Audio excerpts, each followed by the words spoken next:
श्री गणेशाय नमः।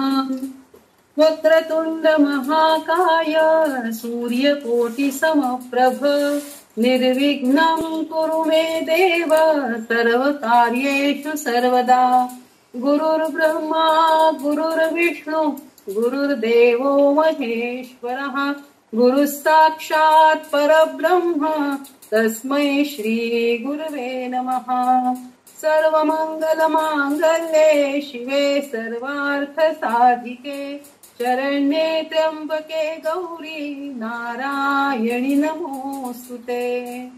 सृष्टौ या सर्गरूपा जगदनविधौ पालनीया च रौद्री संहारे चापि यस्या जगदिदमखिलं क्रीडनं या पराख्या पश्यन्ति मध्यमाथो तदनु भगवती वैखरी वर्णरूपा सा स्मद्वाचं प्रसन्ना विधिहरिगिरिशाराधितालङ्करोतु। नारायणं नमस्कृत्यं नरं चैव नरोत्तमं देवीं सरस्वतीं व्यासं ततो जयमुदीरयेत्। ओम श्री जगदंबा माता की जय। श्री गणपती श्री जगदंबा माता आपले गुरुदेव श्री व्यास मुनी नरनारायण हा महापवित्र ग्रंथ श्रीमद देवी भागवत पुराण आणि श्रोते आपण सर्वांना नमस्कार करून आपण आजचा भाग सुरू करूयात। मागच्या भागात आपण श्री व्यास मुनी यांचे सुपुत्र संन्यास शिरोमणी ज्यांना म्हटलं जातं अशा श्री शुकमुनी यांना स्वतः व्यास मुनींनी आणि जनकराजे यांनीही गृहस्थ आश्रमाचे महत्व पटवून दिले आणि मग शुकमुनींनी विवाह केलेला हा कथाभाग आपण ऐकला। त्यानंतर व्यास मुनींच्या जन्माची कथा आपण ऐकली। सत्यवतीचे पुत्र चित्रांगद आणि विचित्रवर्य यांच्या जन्माची कथा आपण ऐकली। धृतराष्ट्र पांडू आणि विदुर यांच्याही जन्माची कथा आपण ऐकली। असा हा श्रीमद देवी भागवत पुराणाचा आता हा दुसरा स्कंद सुरू झालेला आहे। यात एकूण 12 अध्याय आहेत। त्यापैकी 2 अध्यायामध्ये आपण ह्या जन्मकथा बघितलेल्या आहेत। तर आता यापुढे आपण शंतनू राजा, गंगा आणि भीष्म म्हणजेच पूर्वीचे देवव्रत यांच्या जन्माच्या कथा आपण बघणार आहोत। तर या सूतमुनी जे आहेत ते ऋषीमुनीने जे ऋषीगण जमलेले आहेत त्यांना ही कथा सांगण्यासाठी सुरुवात करतात। ही कथा सांगताना शंतनू राजाचं पूर्वचरित्र त्यांनी सांगितलेलं आहे। देवव्रत हा शंतनू आणि गंगेचा पुत्र आहे असे आपल्या सर्वांनाच माहित आहे। त्याबद्दलही सांगा असं म्हणून जमलेल्या ऋषीमुनींनी सूतमुनींना विचारलं। इक्ष्वाकू कुलामध्ये महाभीष नावाचा एक राजा होऊन गेला। सत्यवादी धर्मात्मा चक्रवर्ती असा तो राजा होता। त्यांनी हजारो अश्वमेध तसेच शेकडो वाजपेय यज्ञ केलेले होते आणि हे यज्ञ करून त्यांनी इंद्राला प्रसन्न करून घेतलेले होते। स्वर्गाची प्राप्ती सुख उपभोग त्यांनी प्राप्त करून घेतलेला होता। एकदा हा महाभीष राजा जो आहे तो ब्रह्मलोकात गेलेला होता। त्यावेळी तिथे ब्रह्मदेवांच्या सेवेसाठी बरेच देवदेवता आणि सगळ्या जे काही तिथले श्रेष्ठ राजे होते ते सगळे तिथं जमलेले होते। त्यावेळी तिथे देवनदी गंगाही तिथे ब्रह्मदेवांच्या सेवेसाठी उपस्थित होती।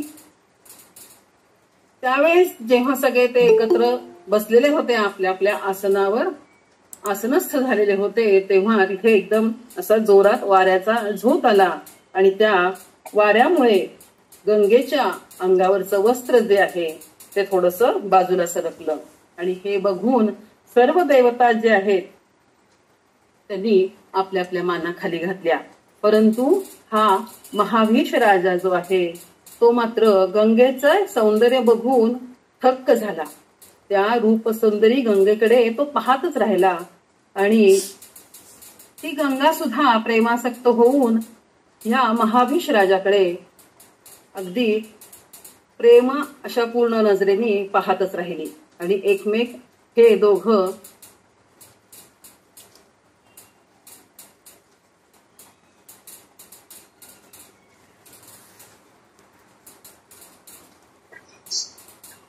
ऐकू येत नाहीये.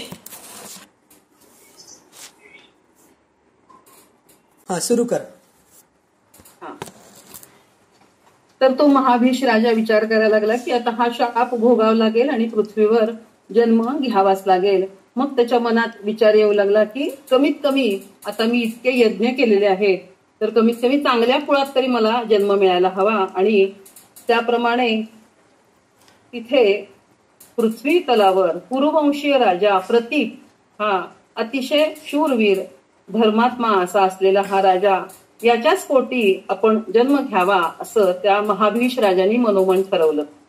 याच दरम्यान अजून एक घटना घडलेली होती, ती अशी की 8 वसू जे आहेत, तो देवता समूह 8 वसूंचा, तर ते धरा, अनिल, अनल, नंतर जल, प्रत्युष, प्रभास, स्त्रोतस आणि देव असे हे 8 वसू आहेत. हे नैसर्गिक तत्वांचं प्रतिनिधी करणारे असे हे देवता आहेत. आणि हे सगळे वसू त्यांच्या पत्नींसह विहार करत करत महर्षी वशिष्ठांच्या आश्रमामध्ये ते पोचलेले होते. तर त्यातील देव नावाचे जे वसू आहेत ना, त्यांच्या पत्नीने त्या वशिष्ठ मुनींच्या आश्रमातली नंदिनी गाय ती सवत्स धेनू तिने पाहिली आणि तिने ती गाय आपल्या पतीकडे म्हणजे देव नावाच्या वसूकडे असा तिने आग्रह केला की ही नंदिनी गाय आपण आपल्या बरोबर ही नेऊयात. कारण त्या नंदिनी गायीचं वैशिष्ट्य असं होतं की त्या गायीचं जो कोणी दूध प्राशन करेल त्याचं तारुण्य सदैव अबाधित राहून ती व्यक्ती 10,000 वर्षापर्यंत जिवंत राहू शकते असं वैशिष्ट्य असलेलं असं तिचं ते दुग्ध प्राशन करावं. तर अशी ती गाय आपण घेऊन जायला हवी असं तिने आपल्या पतीकडे हट्ट धरला. ती गाय तिला तिच्या मैत्रिणीसाठी हवी असते. तिची मैत्रीण म्हणजे राजा उशिनर नावाचे जे राजे असतात त्यांची ती मुलगी असते आणि ती मुलगी ही नंदिनीची त्या देव जे वसू आहेत त्यांच्या पत्नीची मैत्रीण असते. आणि ती सदैव आजारी असल्यामुळं तिला असं वाटतं की आपण जर ही गाय बरोबर घेऊन गेलो आणि त्या गायीचं दूध जर आपल्या मैत्रिणीला दिलं तर आपली मैत्रीण लवकरात लवकर बरी होईल आणि ती आपल्या बरोबर आपल्या आनंदाने गप्पा गोष्टी आपल्याला तिला करता येतील तिच्या बरोबर. म्हणून तिने त्या देव नावाचे जे वसू होते त्यांचे जे पती होते तिचे त्यांच्याकडे हट्ट धरला की ही गाय आपण आपल्या बरोबर घेऊन जाऊ. आणि मग ते दोघं जण ती गाय घेऊनही जातात. थोड्या वेळाने महातपस्वी वशिष्ठ मुनी त्यांच्या आश्रमामध्ये परत येतात. त्यावेळी त्यांना ती आपली जी नंदिनी नावाची गाय आहे ती तिच्या बछड्यासहित त्यांच्या रोजच्या ठिकाणी दिसत नाही म्हणून ते काळजीत पडतात थोडे आणि सगळीकडे तिचा तपास करू लागतात की कुठं गेली का, चरत चरत पुढे गेली, आश्रमाच्या बाहेर गेली का काय असं त्यांना वाटतं. आणि मग ते तिचा शोध घेऊ लागतात. बऱ्याच वेळपर्यंत ती शोधतात परंतु ते काही सापडत नाही त्यांना ती गाय आणि तिचं ते वासरू. म्हणल्यानंतर ते थोडंसं ध्यान लावून या गोष्टीचं एक विचार करायला लागतात की नेमकं काय झालं असावं. आणि मग ध्यान लावल्यावर त्यांना असं लक्षात येतं की ती जी गाय आहे आपली ती आपल्या त्या वत्सासहित बछड्यासहित त्या वसूंनी ती पळवून नेलेली आहे हे त्यांना लक्षात येतं. कारण न विचारता नेलं म्हणजे पळवून नेण्यासारखंच आहे म्हणून ते म्हणतात की आपली ही गाय त्या वसूंनी पळवून नेलेली आहे. आणि मग ही गोष्ट लक्षात आल्यावर ते अतिशय क्रोधित होतात आणि त्यांनी त्या 8ही वसूंना तुम्हाला मानव योनीमध्ये जन्म घ्यावा लागेल असा ते शाप त्या वसूंना देतात. तिकडे जे वसू जे त्यांचा आश्रम सोडून पुढे आलेले वसू आहेत त्यांना ही गोष्ट लक्षात येते की आपल्याला त्या वशिष्ठ मुनींनी शाप दिलेला आहे.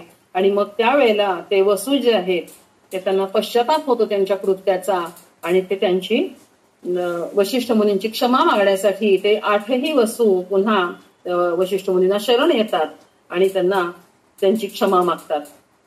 त्यांच्या आश्रमात ते सगळे वसू पुन्हा आलेले पाहून ते 7ही वसू जे आहेत ते त्यांना उत्शाप देतात की 1 वर्षाचं अंतराने तुम्ही मानव योनीमध्ये जन्म घ्याल आणि लगेच मुक्तही व्हाल आणि मग तुम्हाला मानव योनीचा जन्म जो घ्यायचा मी शाप दिलाय त्या शापातून मुक्तता तुमची होईल, पण तुम्हाला जन्म तर घ्यावाच लागेल. आणि देव नावाचे वसू ज्यांनी गाय खरंच चोरलेली आहे तर त्यांना मात्र मनुष्य जन्म हा खूप काळापर्यंत भोगावा लागेल असं ते त्यांना तिथे सांगतात. हे सर्व ऐकून खिन्न मनाने ते सर्व वसू आपल्या आपल्या ठिकाणी परत जातात. पण त्यांना वाटेमध्ये त्यावेळेला गंगामाता दिसते आणि ती गंगामातेला नमस्कार करून ते घडलेली सगळी घटना गंगामातेला सांगतात आणि म्हणतात की हे माते, आता आम्ही तुम्हाला एक विनंती करणार आहे की आम्हाला वसिष्ठ मुनींनी जन्म घेण्यासाठी मानव योनीमध्ये यावं लागेल असं आम्हाला सांगितलेलं आहे, तर तुमच्याच पोटी आम्हाला जन्म मिळावा अशी आम्ही तुमच्याकडे प्रार्थना करतो आणि आमची प्रार्थना तुम्ही स्वीकार करा. गंगामाता पण या गोष्टीला ठीक आहे म्हणते आणि ते वसू तिथून पुढे निघून जातात. इकडे हा जो महाभीष राजा आहे त्यांनी ठरवलेलं असतं की महाराजा प्रतीप यांच्या पुत्राच्या रूपात आपण जन्म घ्यायचा आणि त्याप्रमाणे त्यांची सगळी साधना बघून त्यांना त्या प्रतीप राजाच्या पोटीत जन्म मिळतो आणि मग त्या पुत्राचं नाव शंतनू असं ठेवलं जातं. हेच शंतनू जे आहेत हे अतिशय हस्तिनापूरचे नरेश झालेले सत्यप्रतिज्ञ धर्मात्मा म्हणून नावारूपाला आलेले. तर हे राजा प्रतीप जे होते ते सूर्यभक्त होते. आता यांच्या पोटी ह्या शंतनू जे आहे त्यांचा जन्म झालेला आहे, तर ती कथा थोडीशी त्यांनी सूत मुनी आपल्याला सगळ्यांना सांगतायत. तर राजा प्रतीप जे होते हे सूर्यभक्त होते. एकदा ते सूर्याची आराधना करीत असताना तेथील जलाशयातून एक सुंदर स्त्री प्रगट होती आणि ती स्त्री त्या जलाशयातून प्रगट झालेली आहे ती अशी लगेच त्या प्रतीप महाराजांच्या मांडीवर येऊन बसती. पण त्यावेळी ती प्रतीप राजांनी तिला असं सांगतात की ही जागा जी आहे माझ्या मांडीवर बसायची जी जागा आहे ही माझ्या मुलीची आहे किंवा ही माझ्या सुनेची आहे, तर मी तुला दुसऱ्या कोणत्याही रूपात स्वीकार करू शकत नाही, पण मी तुला माझ्या सुनेच्या रूपात मात्र मी निश्चित तुझा स्वीकार करेन असं म्हणून ते त्या स्त्रीला समजूत काढतात तिची. असं म्हटल्यावर मग ती स्त्री सुद्धा तथास्तु म्हणून तेथून अदृश्य होते आणि कालांतराने इकडे शंतनू सुद्धा हळूहळू मोठा व्हायला लागतो, तरुण होतो आणि मग त्याच्या लग्नाचा जेव्हा विचार सुरू होतो तेव्हा राजा प्रतीप जे असतात ते शंतनूला पूर्वी ही घडलेली गोष्ट सांगतात की मी जेव्हा सूर्याची आराधना करत नदीच्या किनाऱ्यावर बसलेलो होतो त्यावेळेला एक स्त्री माझ्या मांडीवर येऊन बसलेली होती, तर तिला मी सुनेच्या रूपात स्वीकार करीन असं मी सांगितलेलं होतं, असं मी वचन दिलेलं होतं. तर तुला जेव्हा आता तू काही कारणानिमित्त जेव्हा बाहेर पडशील, समजा तू शिकारीला जाशील, तुझ्या मित्रांबरोबर काही क्रीडा करत तू जाशील, वनविहाराला जाशील, त्यावेळेला तुला जर कोणी स्त्री गाठ पडली आणि तिने जर तुला तुझ्याकडे पत्नी होण्याचं साठी जर काही तुला जर आग्रह धरला तर मात्र तू तिला नको म्हणू नकोस, तिला तू पत्नी म्हणून तिचा तू स्वीकार कर. आणि मग असं हे सगळं ही गोष्ट सगळी त्यांना समजून सांगून तो शंतनू राजे पण जे असतात ते त्यांना आश्वासन देतात की ठीक आहे, मी तुम्हाला शब्द देतो बाबा की तुम्हाला मी जी मला स्त्री गाठ पडेल तिला मी पत्नी म्हणून स्वीकारेन. आणि मग आपल्या मुलाला आपलं संपूर्ण राज्य सोपवून ते प्रतीप राजे जे असतात ते वनामध्ये तपश्चर्या करण्यासाठी निघून जातात आणि आदिशक्ती जगदंबेच्या आराधनेमध्ये ध्यानमग्न झालेले असे हे प्रतीप नंतर कालांतराने ते जगदंबेच्या आशीर्वादाने स्वर्ग प्राप्ती करून घेतात. राजा प्रतीप स्वर्गवासी झालेले आहेत आणि राजा शंतनू हा एक न्यायी सत्य पराक्रमी राजा म्हणून राज्यकारभार सांभाळत आहे. एके दिवशी शिकारीसाठी राजा शंतनू वनात जातात. गंगा किनारी घनदाट वनात शिकारीसाठी गेलेल्या राजाला एक सुंदर रूपवती अलंकाराने सजलेली अशी तरुण स्त्री दिसते. ती रूपवती गंगादेवी असते. ती शंतनू राजाला मागील जन्मातील महाभीष राजा आहे हे ती ओळखते, पण राजा शंतनू मात्र तिला गंगादेवी म्हणून त्याला काही तिला ओळखता येत नाही आणि तो त्या सुंदरीच्या पुन्हा तिचं रूप बघून तो आसक्त होतो आणि तिच्या प्रेमात पडतो आणि तिला सांगतो, तिला लग्नाची मागणीही घालतो.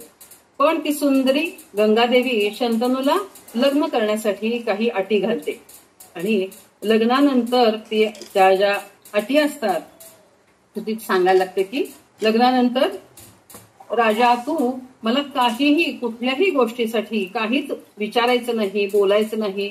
मी कोणतीही गोष्ट जर करत असेल तर त्यासाठी मला अडवायचं नाही आणि हे सगळं सोडून जर तुम्ही मला अडवलं, काही मला प्रश्न विचारले तर मात्र मी तुम्हाला त्याच क्षणी सोडून जाईन, अशी ती राजाला विवाहाच्या पूर्वी अट घालते. आणि राजाही तिच्या प्रेमामध्ये आसक्त झालेला असतो, त्यामुळे राजा सगळ्या तिच्या अटी मान्य आहेत असं म्हणून तिला राणी म्हणून स्वीकारतो आणि तो राजवाड्यामध्ये गंगादेवींसह प्रवेश करतो. आता गंगादेवींच्या मनामध्ये हे सगळं लक्षात आहे त्यांच्या की 8 वसूंना जन्म द्यायचा आहे आणि त्यांना मुक्ती पण द्यायची आहे. या सगळ्या गोष्टी गंगादेवींच्या लक्षात आहेत. समयानुसार गंगादेवींना गर्भधारणा होते आणि काही महिन्यातच एका सुंदर मुलाला, अतिशय गोंडस बाळाला गंगादेवी हा जन्म देतात. त्यावेळी त्या गोंडस बाळाचं पुत्रमुख पाहून शंतनू राजा अतिशय आनंदित होतो.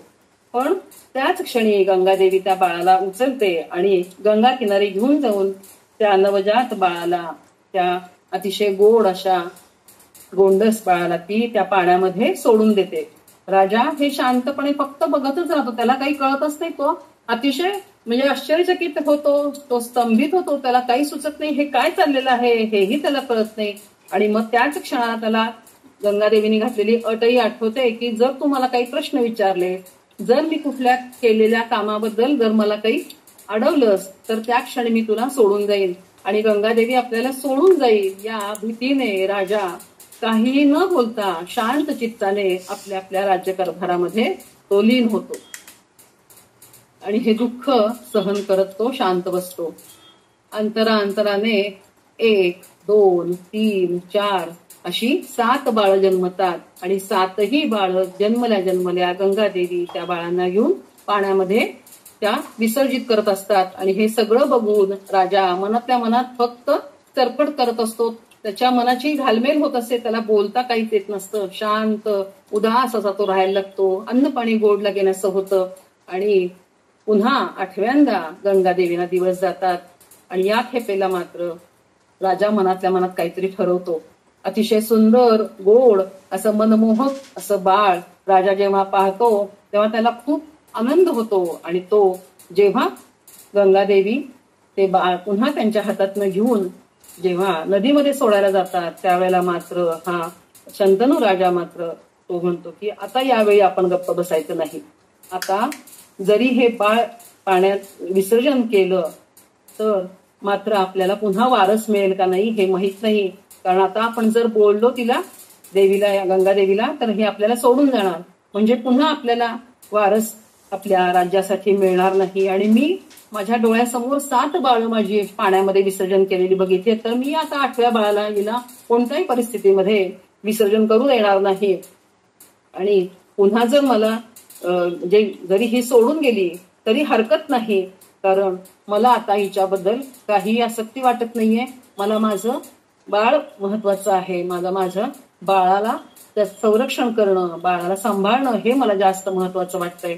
उद्या जर माझा मृत्यू झाला तर पितरांना मी जाऊन माझं मुख दाखवू शकणार नाही असं त्यांच्या मनामध्ये येतं. आणि मग ते आपल्या पितर सुद्धा आपली उपेक्षा करतील, आपल्याला दूषणं देतील.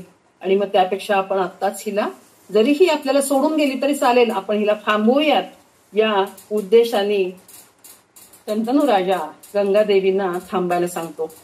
त्याच वेळेला गंगादेवी म्हणतात की तू मला थांबायला सांगितलंस, तू मला प्रश्न विचारलास की तू हे असं का करत आहेस, मग आता मात्र मी थांबवू शकत नाही, मी त्या बाळाला घेऊन मी जाणार आहे. असं म्हटल्यानंतर राजा तिला अडवतो आणि म्हणतो की तू जा हवं तर खुशाल, पण हे बाळ मात्र मला दे, याचा जीव नको घेऊस. इतकी 7 बाळ तू माशी मारलीस, पण मी काहीही तुला म्हटलं नाही, काही तुला त्रास दिला नाही, तुला बोललो नाही, कारण तू मला सोडून जाशील अशी मला भीती वाटत होती. पण आता मला ही भीती माझी नाहीशी झालेली आहे, तू मला सोडून गेलीस तरीही चालेल, पण या बाळाला मात्र तू घेऊन जाऊ नकोस. या बाळाच्या प्राणाची मला भिक्षा दे आणि हे बाळ माझ्याजवळ राहू दे, असं राजा गंगादेवीना वारंवार विनवणी करायला लागतो. मग त्यावेळेला गंगादेवी म्हणतात की मी हे बाळ तुला देऊ शकत नाही, मी ते तुझ्याजवळ ठेवणार नाही, मी हे घेऊनच जाणार आहे. पण तुझे दुःख मात्र मला पाहवत नाहीये, त्यामुळं मी जेव्हा हे बाळ 16 वर्षाचं होईल तेव्हा मात्र तुझ्याकडे मी हे परत पाठवेल आणि मग त्यानंतर तू त्याचा सांभाळ कर. आणि मग हे सगळं असं बोलल्यानंतर राजा अतिशय खिन्न मनाने होकार देऊन त्या पाठमोऱ्या असल्या गंगादेवी चाललेल्या गंगादेवींच्या आकृतीकडे असा पाहत स्तब्ध उभारतो. डोळ्यातनं घळाघळा पाणी गळायला लागतं. आपली 8 बाळं आपल्या डोळ्यासमोर जन्मल्या ही स्त्री सरळ पाण्यामध्ये विसर्जन करते आहे या गोष्टीचं, आणि आपण काहीच केलं नाही या गोष्टीचं. शंतनू राजांना अतिशय वाईट वाटायला लागतं. गंगादेवी बाळासहित नदीमध्ये अंतर्धान पावली. राजवाड्यात दुःखी कष्टी राजा शंतनू एक ना एक दिवस आपला मुलगा परत येणार आहे या आशेवर राज्यकारभारात लक्ष घालून राज्य चालवू लागला. काही दिवस, महिने आणि वर्ष जात होते. एकदा शंतनू राजा शिकारीसाठी बाहेर पडला आणि वनाकडे जात असतानाच नदीच्या किनारी एक तरुण धनुष्य विद्येचा अभ्यास करताना त्याला दिसला आणि एकदम लख्ख प्रकाश पडावा असं त्याच्या मनामध्ये असं वाटायला लागलं की हा जणू काही माझाच मुलगा आहे की काय, असं त्याला वाटायला लागलं आणि त्याला शंका आली. त्यावेळी गंगेचं वचनही त्याला आठवलं आणि मग त्याने गंगादेवीची स्तुती केली.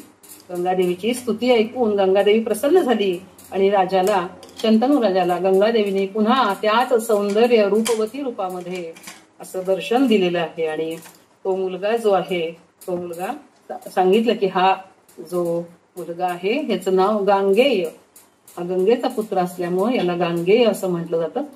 तर हा तुझाच मुलगा आहे आणि हा अतिशय विद्यासंपन्न झालेला आहे, कुशल, सदाचारी आणि कुळाची कीर्ती वाढवणारा असा हा मुलगा झालेला आहे. हा आशीर्वाद तुझ्या मुलाला मी देते. आणि हा मुलगा जो आहे हा वशिष्ठ मुनींच्या आश्रमात राहून ज्याने सर्व विद्या आत्मसात केलेल्या आहेत. जी विद्या परशुरामांना प्राप्त आहे तीच विद्या या आपल्या मुलाने पण प्राप्त केलेली आहे असं सांगून गंगा त्याच क्षणी अंतर्धान पावली. आपल्या तेजस्वी ओजस्वी अशा मुलाला राजाने कडकडून आनंदाने खूप अशी त्याची मिठी मारली आणि त्याच्या मस्तकाचं चुंबन घेतलं आणि आपल्या राजकुमाराला अतिशय थाटात आपल्या रथामध्ये बसवून घेऊन शंतनू राजा हस्तिनापूर नगरीत आला.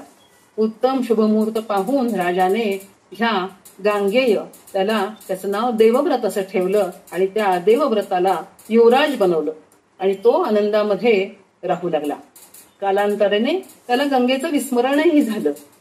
अशा प्रकारे आपण आज आता गंगा अवतरण, अष्टवसूंचा उद्धार, आपल्या सर्वांना माहीत असलेले भीष्म म्हणजेच देवव्रत यांचं हे जन्माचं पुण्यदायक आख्यान आपण ऐकलं. जो हे आख्यान मन लावून ऐकतो तो सर्व पापांपासून मुक्त होतो असं या ग्रंथामध्ये सूत मुनींनी सगळ्या जमलेल्या त्या ऋषीगणांना सांगितलेलं आहे. आता हस्तिनापुरामध्ये आपल्या या सुंदर, तरुण आणि तडफदार असा हा युवराज जो आहे, देवव्रत नाव त्याचं, तर त्याच्याबरोबर राजा शंतनू आनंदामध्ये राज्यकारभार करत आपलं जीवन व्यतीत करत होता. एके दिवशी शिकारीच्या निमित्ताने शंतनू वनामध्ये शिकार करण्यासाठी गेला. जेव्हा युद्ध होत नसायचं, पूर्वीच्या काळी जेव्हा युद्ध नसायचं त्यावेळेला आपली शस्त्रास्त्र विद्या जी आहे त्याच्यामध्ये आपण तरबेज राहावं यासाठी हे लोक, राजे लोक जे आहेत ना, हे पूर्वी वनांमध्ये शिकारीला जात होते आणि प्राण्यांना मारण्याची ते आपण काय म्हणू प्रॅक्टिस करायचं असं म्हणत. तशा प्रकारे ते जेव्हा त्यांच्याकडे युद्ध वगैरे नसायची त्यावेळेला ते असे शिकारीसाठी बाहेर जात होते. तर अशाच प्रकारे एकदा ते शिकारीसाठी यमुना नदीच्या काठावर गेलेले होते. शिकार खेळत खेळत ते यमुना नदीच्या काठावर पोहोचले. त्यावेळी त्यांना त्या परिसरामध्ये एक अनुपम मनोहर असा अनामिक सुगंध त्यांना यायला लागला आणि हा अनुपम सुगंध कुठून येतो आहे हे पाहण्यासाठी ते त्या सुगंधाच्या दिशेने निघाले. आणि पुढे जात जात त्यांना यमुना नदीच्या काठावर एक दिव्य अशी स्त्री, जिने ते फारसे उत्तम वस्त्र वगैरे परिधान नाही केलेले आहेत, साधारणच वस्त्र घातलेले आहेत, अलंकार आभूषण पण काही तिने घातलेले नाहीयेत, अशी तरी पण खूप सुंदर दिसणारी मनमोहक अशी स्त्री त्यांना दिसली. आणि त्याच वेळी त्यांना असंही जाणवलं की निसर्गतःच सुंदर असलेल्या याच स्त्रीच्या शरीरातून अतिशय अनुपम असा सुगंध या परिसरामध्ये पसरलेला आहे. या परिसरामध्ये हा जो सुगंध दरवळत आहे तो याच स्त्रीच्या शरीरातून पसरत आहे असं त्यांना लक्षात आलं. त्या अनुपम सौंदर्य आणि सुगंध असलेल्या स्त्रीला पाहून राजा विस्मयचकित झाला आणि त्याला मनात प्रश्न पडला की ही कन्या कोणाची असेल? ही गंधर्व कन्या असेल, ही नागकन्या असेल, काही देवांगना असेल, ही कुठून आली असेल आणि हिचं इथं कार्य काय असेल? हिच्याबद्दल कुतूहल, प्रेम, आश्चर्य या सर्व भावना राजाच्या मनामध्ये दाटल्या आणि राजाचं मन गोंधळून गेलं. राजाने शेवटी धीर करून त्या स्त्रीला विचारलं की हे प्रिये, तू कोण आहेस? या निर्जन वनामध्ये तुझं कार्य काय आहे? तू एकटीच आहेस की तुझ्या बरोबर आणखी कुणी आहे? तुझं लग्न झालेलं आहे का तू कुमारिका आहेस?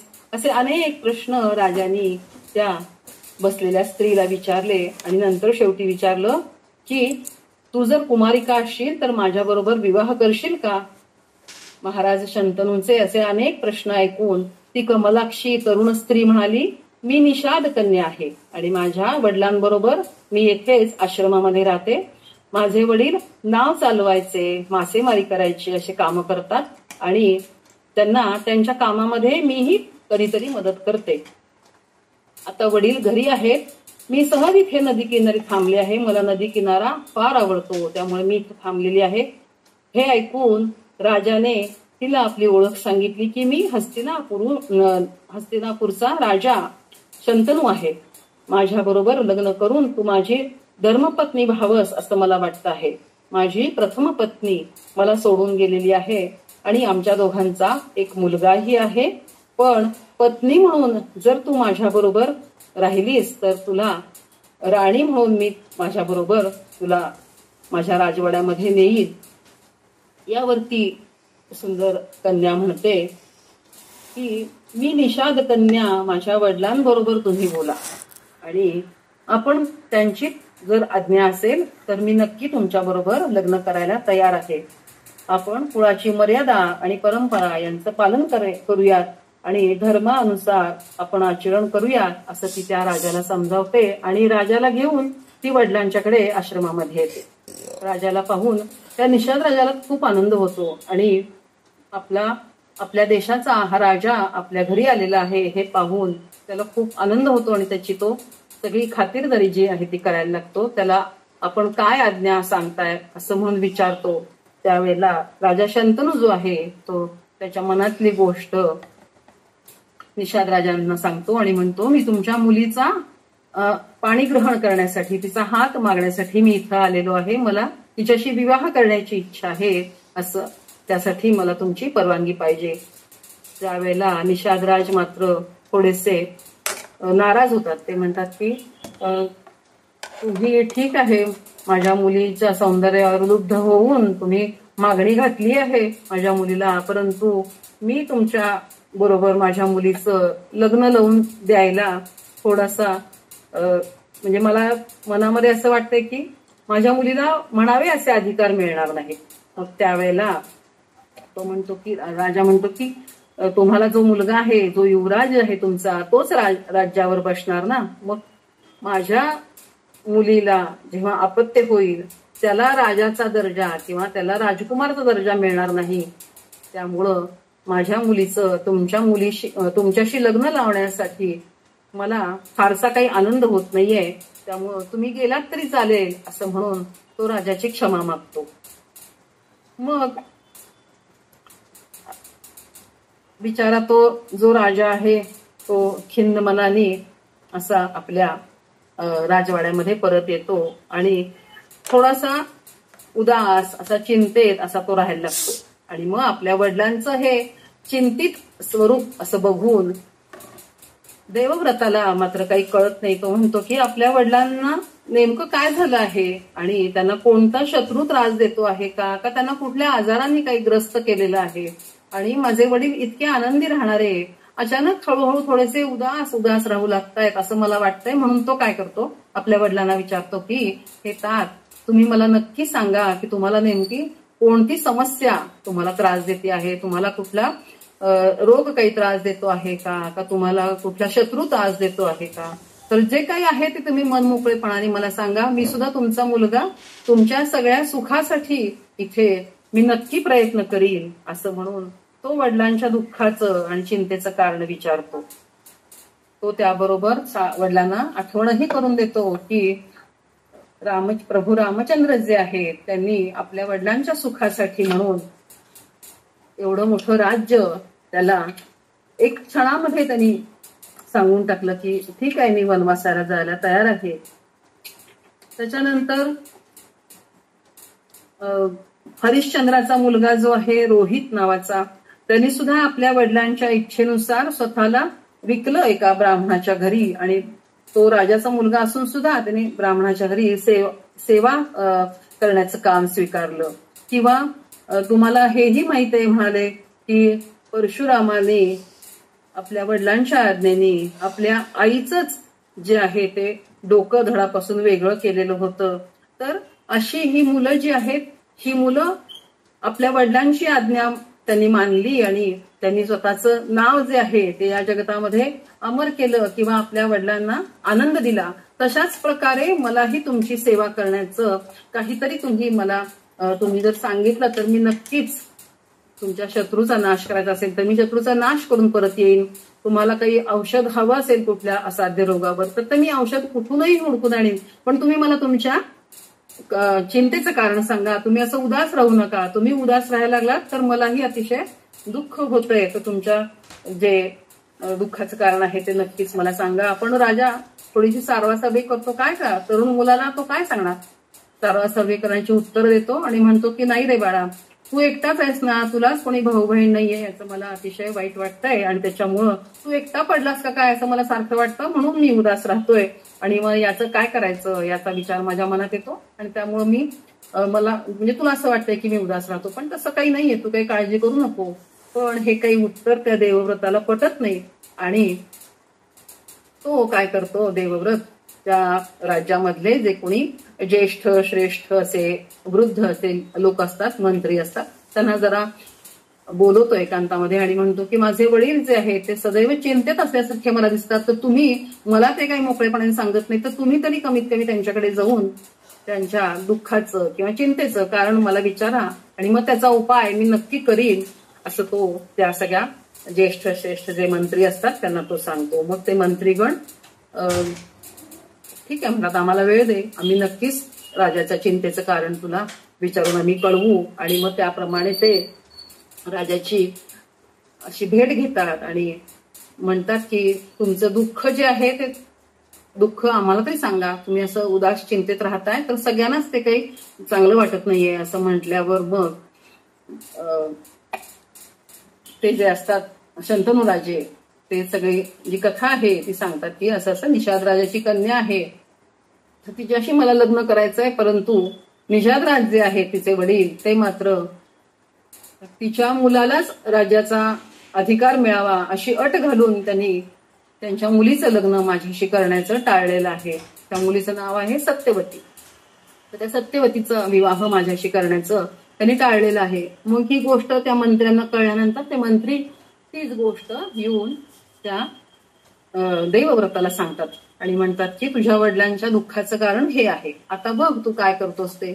मग हे कळल्यानंतर तातडीनं रथ तयार करायला सांगून देवव्रत जो आहे तो यमुनेच्या किनारी जो सत्यवती देवींचा आश्रम आहे तर तिथे येतो. निषाद राज जे असतात त्यांचे वडील त्यांना भेटतो आणि त्यांना मी माझ्या वडिलांच्या लग्नासाठी तुमच्या मुलीचा हात मागण्यासाठी, तुमच्या मुलीला माझी माता बनवण्यासाठी मी इथे आलेलो आहे असं सांगून तो त्यांच्या पाया पडतो आणि त्यांना या गोष्टीची प्रार्थना करतो की माझ्या वडिलांच्या हाती तुमच्या मुलीचा हात तुम्ही अवश्य द्या. त्यावेळी ते म्हणतात की माझी अट तर तुला कळली असेलच त्यावेळेला जे देवव्रत आहेत ते म्हणतात की मी आजन्म अविवाहित राहील आणि मी कधीही राज्याचा स्वीकार करणार नाही, आणि आजपासून ही मी प्रतिज्ञा केली आहे आणि ही भीष्म प्रतिज्ञा होईल असं ते शब्द देतात देवव्रत. आणि मग त्यावर निषादराज विश्वास ठेवून आपल्या मुलीचा सत्यवतीचा जो आहे तो हात त्या शंतनू राजांच्या हाती देतात आणि मग त्या दोघांचं लग्न होतं, विवाह होतो. सत्यवती देवी ह्या हस्तिनापूरची राणी म्हणून शंतनू राजांच्या सह राजमहालात प्रवेश करतात. राजा शंतनू आणि राणी सत्यवती आणि युवराज देवव्रत या सर्वांचा सुखाने काळ व्यतीत होत असतो. कालांतराने सत्यवतीला देखील शंतनू राजापासून 2 मुलं होतात, चित्रांगद आणि विचित्रवीर्य. चित्रांगद आणि विचित्रवीर्य हे दोघही कालवश होतात आणि मग त्यांच्या ज्या पत्नी असतात अंबिका आणि अंबालिका ह्या दोघींनाही सत्यवतीच्या आग्रहावरून व्यासमुनींच्या तेजाने धृतराष्ट्र, पांडू आणि विदूर यांचा जन्म होतो. ही कथा आपण मागच्या भागात ऐकलेलीच आहे.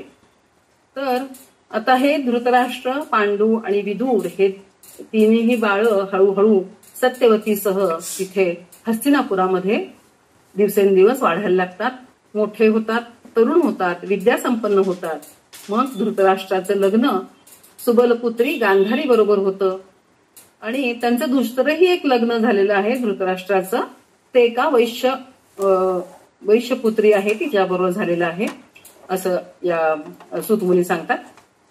आणि मग गांधारी जी आहे त्यांची जी सुबलपुत्री जी आहे गांधारी, तिने स्वतःच्या डोळ्यांवर पट्टी बांधून घेतलेली असती. तर तिला दुर्योधन आणि दुःशासन अशा प्रकारची 100 मुलं होतात. आणि जी वैश्य राणी जी असती ती मात्र एकाच मुलाला जन्म देते आणि त्याचं नाव असतं युयुत्सू. हा युयुत्सू जो आहे तो अतिशय धर्मनिष्ठ सत्यवादी असा राजपुत्र असतो आणि त्याच्यामुळं त्यांनी या महाभारताच्या युद्धामध्ये कौरवांना साथ दिलेली नाहीये. तो पांडवांच्या पक्षातून लढला आहे आणि 100 कौरव जे आहे हे नष्ट झाले, पण धर्माच्या बाजूने लढणारा हा युयुत्सू मात्र हा धृतराष्ट्राचा वैश्य राणीपासून झालेला पुत्र हा जिवंत राहिलेला आहे. तो धर्म आणि निष्ठा याचं प्रतीक म्हणून त्याच्याकडे बघितलं जातं. त्याच्यानंतर पांडुराजा जो आहे याला 2 पत्नी होत्या. तर पृथा नावाची जी शूरसेन राजाची मुलगी आहे तर तिच्याशी त्या पांडुराजाचं लग्न होतं. तिचं नाव पृथा असतं, परंतु शूरसेन राजाचे एक मित्र असतात कुंती भोज राजे. तर त्या कुंती भोज राजे या आपल्या मित्राला या मुलीला दत्तक मागतात आणि मग हा शूरसेन राजा आपली मुलगी पृथा हिला कुंती भोज राजाला दत्तक देतो आणि त्यामुळं त्या पृथाचं नाव हे पुढं कुंती म्हणून प्रसिद्ध होतं. आणि मग या कुंतीशी या पांडुराजांचं लग्न होतं. त्याचबरोबर त्यांचं अजूनही एक लग्न होतं पांडुराजाचं. मद्र देशाची राजकन्या जी माद्री म्हणून असते तर तिचं लग्न ह्या पांडुराजाशीच होतं.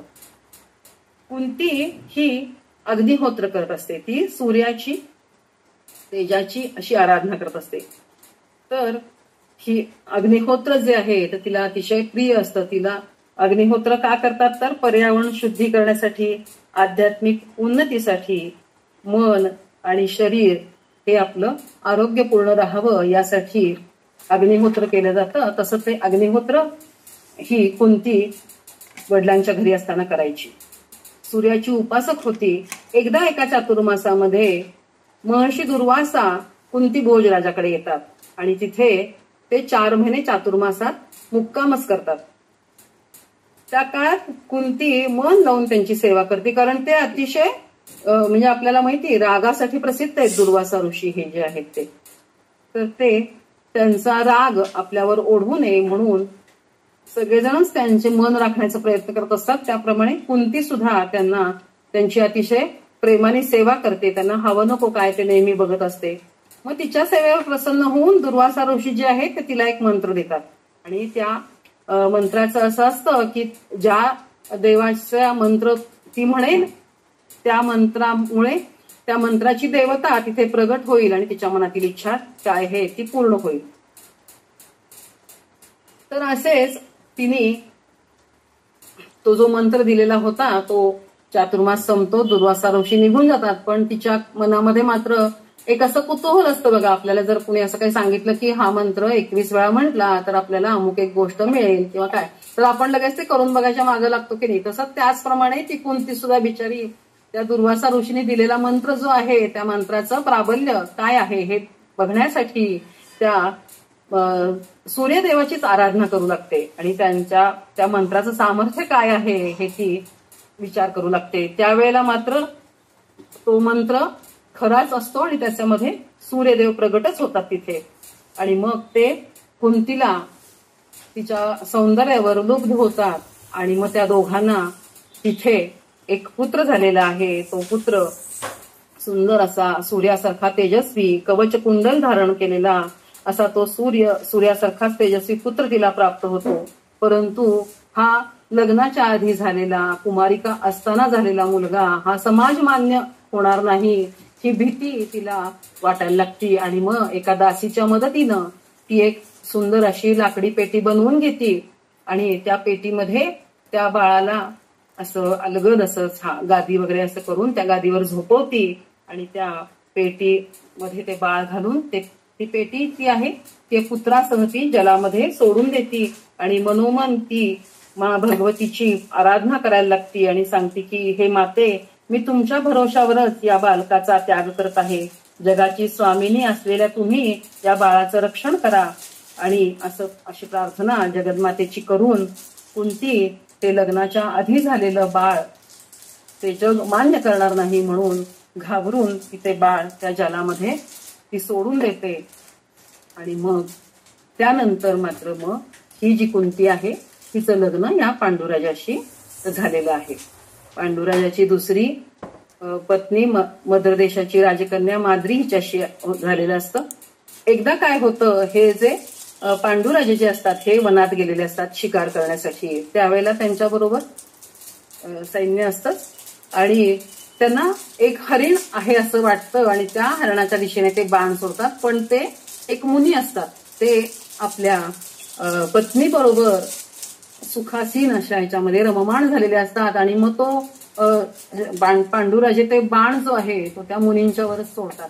आणि मग ते त्यावेळेला आपल्या पत्नीच्या सुखामध्ये रत झालेले ते मुनी जे आहेत ते क्रोधाने त्यावेळेला त्यांना पांडुराजांना शाप देतात की तू देखील जेव्हा पत्नी बरोबर पत्नी सुखामध्ये रममाण होण्याचा प्रयत्न करशील त्यावेळेला तुला मृत्यू प्राप्त होईल. आणि मग ही गोष्ट ऐकल्यानंतर मात्र पांडुराजांना अतिशय दुःख होतं आणि ते दुःखी झालेले असे पांडुराजे राज्य त्याग करतात आणि वनामध्ये आपल्या गंगा नदीच्या किनारी एका आश्रमामध्ये ते राहायला लागतात. पण त्यांच्याबरोबर त्यांच्या दोन्ही पत्नी ज्या असतात कुंती आणि माद्री ह्या दोघीही त्या म्हणतात की तुम्ही जिथे राहणार तिथेच आम्हीही राहणार म्हणून त्याही हस्तिनापूरचा त्याग करतात आणि आपल्या पती बरोबर पांडुराजाबरोबर त्या गंगा नदीच्या किनारी आश्रमात राहू लागतात. आणि हे पांडुराजे जे आहेत हे धर्मशास्त्राबद्दल प्रवचन ऐकणे, तपश्चर्या करणे, जप करणे अशा प्रकारे आपल्या जीवनाचा काळ तो व्यतीत करू लागतात. त्याच प्रवचनातून एकदा त्यांना असा विषय कळला की निपुत्रिकाची मुक्ती होत नसते. पण ही गोष्ट ऐकून त्यांना अतिशय वाईट वाटतं आणि आपल्या दोन्ही राण्या इतक्या सुंदर आपल्या बरोबर आहेत, तरुण सुंदर अशा राण्यांबरोबर आपण राहतो आहे, पण आपल्याला पुत्र प्राप्ती होऊ शकत नाही याचं त्यांना अतिशय दुःख होतं. आणि मग त्या दुःखाचं कारण त्या राण्या जेव्हा विचारतात तेव्हा मात्र ते सांगतात की ही कथा घडलेली आहे आणि त्यामुळे मी तुमच्या बरोबर कुठल्याही प्रकारचं सुख उपभोगू शकत नाही. त्यावेळी मात्र कुंतीला दुर्वासा ऋषीने दिलेला जो मंत्र आहे तो आठवतो आणि ती म्हणते की तुम्ही काळजी करू नका आणि माझ्याकडे मला दुर्वासा ऋषीने एक मंत्र दिलेला आहे आणि त्या मंत्राची देवता जी आहे ती माझ्या मनातली इच्छा पूर्ण करते असा तो वर मला मिळालेला आहे. त्यामुळं तुम्ही काळजी करू नका, तुम्हाला आपल्याला नक्कीच पुत्र प्राप्ती होईल. आणि मग त्यावेळेला ती धर्मराजाची आराधना करते, त्याच्यापासून युधिष्ठिर नावाचा मुलगा पुत्र होतो. त्यानंतर पवन राजाची आराधना करते, तिच्यापासून भीम नावाचा मुलगा जन्मतो. नंतर इंद्राची आराधना करून अर्जुन असे 3 पुत्र तिला प्राप्त होतात. आणि मग ज्या वेळेला माद्रीला ही गोष्ट कळती की आता मला हे पुत्ररत्न, मला ही पुत्र सुख मिळावं असं जेव्हा तिला वाटतं, तेव्हा ती कुंतीकडे तो मंत्र मागते आणि कुंतीही अगदी हसत हसत तिला तो मंत्र देते. आणि मग ती अश्विन कुमारांची आराधना करते माद्री देवी. तर त्यावेळेला अश्विन कुमार प्रसन्न होऊन नकुल आणि सहदेव असे 2 पुत्र माद्रीच्या पोटी जन्म घेतात. अशी सर्व मुलं, ही 5 मुलं म्हणजे युधिष्ठिर, भीम, अर्जुन, नकुल, सहदेव अशी ही सर्व मुलं पांडू, राजा, कुंती, माद्री हे सर्व आश्रमामध्येच राहायला लागतात. तर हा असा कथाभाग जो आहे तो आपण आतापर्यंत ऐकलेला आहे. पुढचा कथाभाग जो आहे तो आपण पुढच्या भागामध्ये ऐकूया. आपण एक क्षमा स्तोत्र आहे ते म्हणू आणि आजचा भाग आपण इथेच थांबू. करचरण कृतं वा कायजं कर्मजं वा श्रवणनयनजं वा मानसं वापराधं विहितमविहितं वा सर्वमेतत् क्षमस्व. जय जय करुणाब्धे श्री महादेव शंभो. ओम श्री जगदंबार्पणमस्तु. जय शंकर.